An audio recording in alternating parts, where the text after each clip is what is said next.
देख रहे हैं सुदर्शन डिजिटल और मैं हूं आपके साथ सोनम गुरु। मुफ्तार माफिया है, 65 से ज्यादा मामले दर्ज है जिसमें हत्या, लूटपाट, रंगदारी और कई मामलों में सजा काटने वाला एक अपराधी है मुख्तार।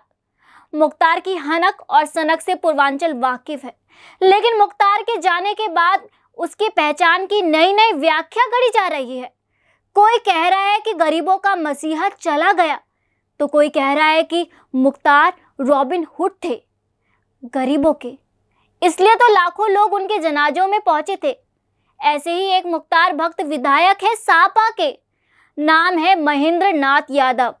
यादव जी मुख्तार को माफिया कहने भर से इतने गुस्सा आ गए कि अपना आपा ही खो बैठे और कहने लगे कि अपने ऊपर से मुकदमा वापस लेने वाले सीएम, डिप्टी सीएम को माफिया कहो। मुख्तार तो मसीहा है। गरीब के हक के लिए लड़ते हैं, गरीब के लिए आवाज उठाते हैं। आप जैसे महान पत्रकार उनको माफिया कहते हैं, और जो वास्तव में माफिया हैं, जो गरीबों की जमीन हड़प रहे हैं, जो गरीबों का घर हड़प रहे हैं, गरीबों का हक अधिकार मार रहे हैं, जिनके ऊपर 100 मुकदमे हैं, आप जैसे पत्रकार के जबान से उनके लिए माफिया शब्द नहीं निकलता। वो गरीबों का रॉबिन हुड था, 5 बार का विधायक था, जेल में रहते हुए जनता ने उसको विधायक बनाया। क्या बात करते हैं आप लोग? मुख्तार अंसारी जैसे माफिया डांड, उनकी मौत पर क्या कहेंगे? फिर आप कह रहे हैं मुख्तार अंसारी पूर्व विधायक और वहाँ के गरीबों की मसीहा हैं, और जो वास्तव में डान है, जिनके ऊपर 100 मुकदमा है, इस प्रदेश के मुख्यमंत्री जिन पे 50 मुकदमे थे, जिन्होंने अपना मुकदमा स्वयं वापस लिया, इस प्रदेश के उप मुख्यमंत्री जिन पे सैकड़ों मुकदमे, जिन्होंने अपना मुकदमा वापस लिया। पहले आप उनको माफिया कहिए, फिर उसके बाद बात करेंगे। राजनीति में कुछ भी यूं ही नहीं होता। मुख्तार के जनाजे में कानून तोड़कर उमड़ी भीड़ देखकर लार तो पहले ही टपक रही थी।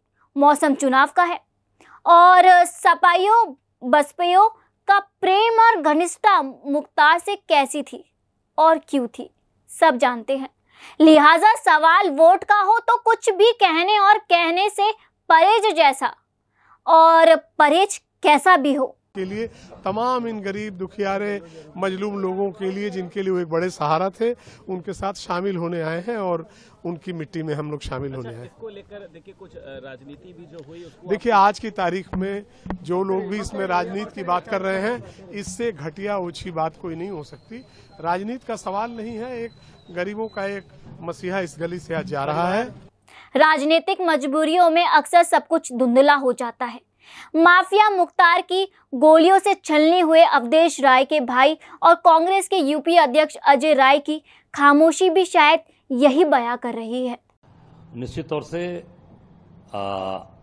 जो आज मुख्तार अंसारी वहाँ पे उनको सुपुर्द खाक किया गया है, तो स्वाभाविक है मृत्यु के बाद कहीं न कहीं कोई जलाया जाता है, कि सुपुर्द खाक होता है, खास करके मुसलमान समाज में। तो जो चला गया, हमारी हिंदू धार्मिक संस्कृति है, जो चला गया उसके बारे में कोई भी टिप्पणी करना या कोई बात करना, मैं समझता हूं कि ये उचित नहीं होता। पर निश्चित तौर से जो उन्होंने जिस तरीके के चीज़ों के सामने आई, न्यायपालिका ने हम सबको न्याय दिया, हम सबके साथ न्यायपालिका ने जस्टिस किया, वो न्यायपालिका निश्चित, मैं आभारी हूँ न्यायपालिका का कि जिन्होंने उनको हमारे भाई की हत्या में आजीवन कारावास दिया, और न्यायपालिका से हम लोगों को उम्मीद थी वो हम सबको न्याय मिला।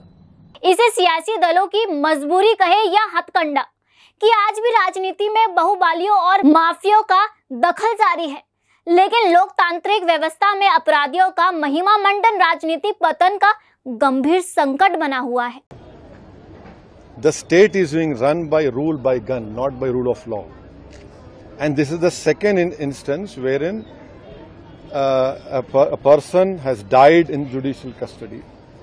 The whole world had seen that earlier 2 convicted prisoners, one happened to be an ex-MP, was shot dead.